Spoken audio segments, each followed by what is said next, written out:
Remember to subscribe to our YouTube channel at NDN TV Nigeria. Click on the subscribe button and be the first to get notifications. We've been trying our best, and our best couldn't take place without the synergy of other law enforcement organizations.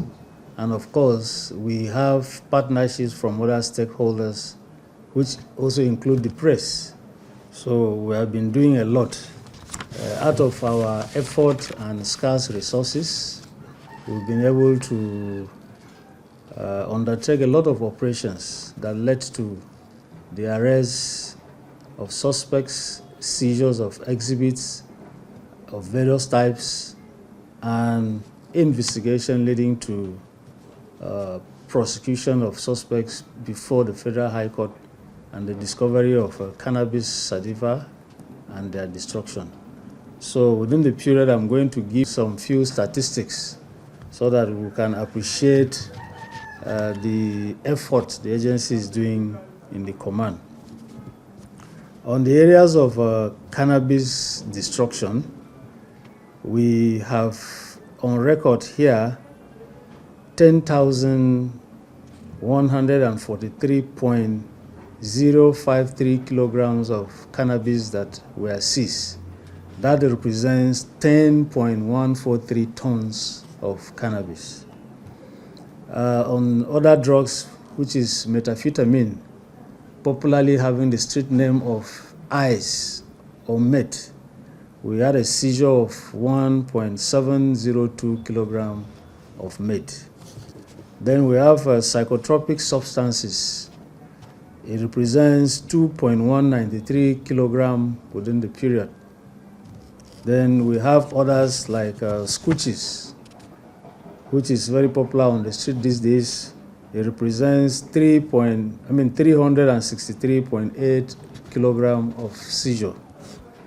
Then the local concoctions we call monkey tail, which has also negative influence on the brain and the body. We seize 10.137 kilogram of monkey tail. So we have made a lot of effort, and this effort of seizures also represented the number of suspects within the period. So we investigated some of the suspects and we charged them to court.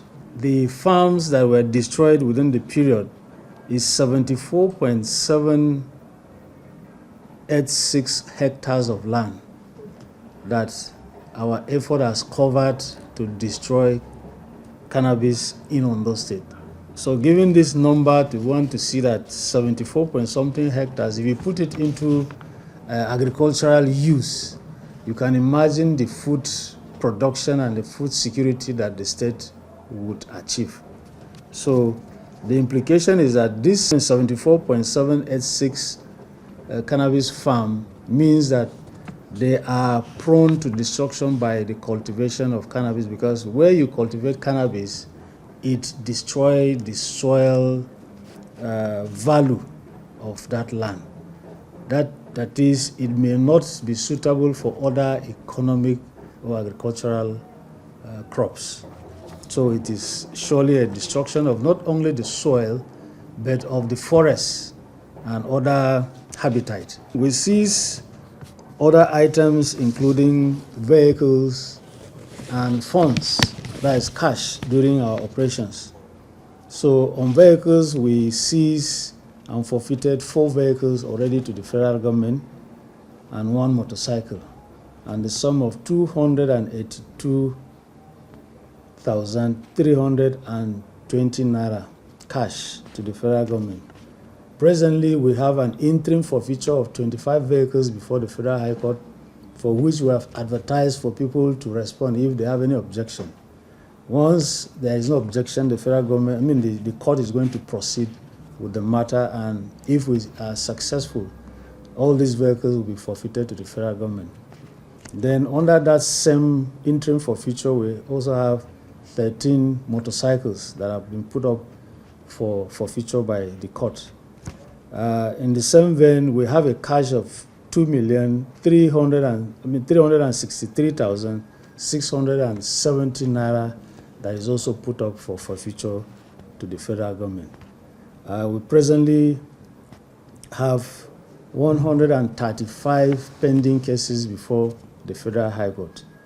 We achieved a conviction of 52 suspects within the period.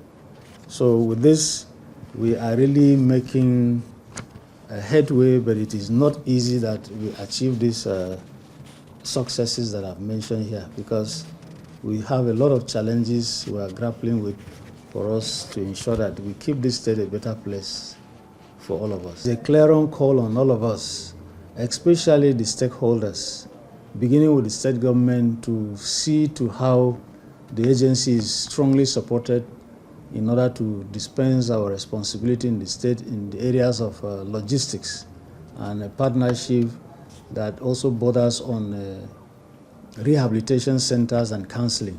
So we are calling on the state government to support the agency in that direction. Equally, very key stakeholders like the traditional institutions. Of course, we know they superintend over a lot of communities who owns this land. They should serve as a watchdog to give the agency information and to also by themselves ensure that they do not let people come into their community and begin to commit crimes of cultivations of cannabis and thereby destroying our lands. We have a moral duty also as religious institutions to talk to our people, because we work on their faith, to see that the crime of drugs is a destroyer of every society. So we have a moral responsibility, and we also call on the press to help us disseminate the information and messages that drugs is not good for us. It's something that everybody should stay away, and for us to ensure that we save the youth and the future of this country. So we expect community collaboration and support, and for them to also help us with information in order for us to succeed. Inside the Niger Delta,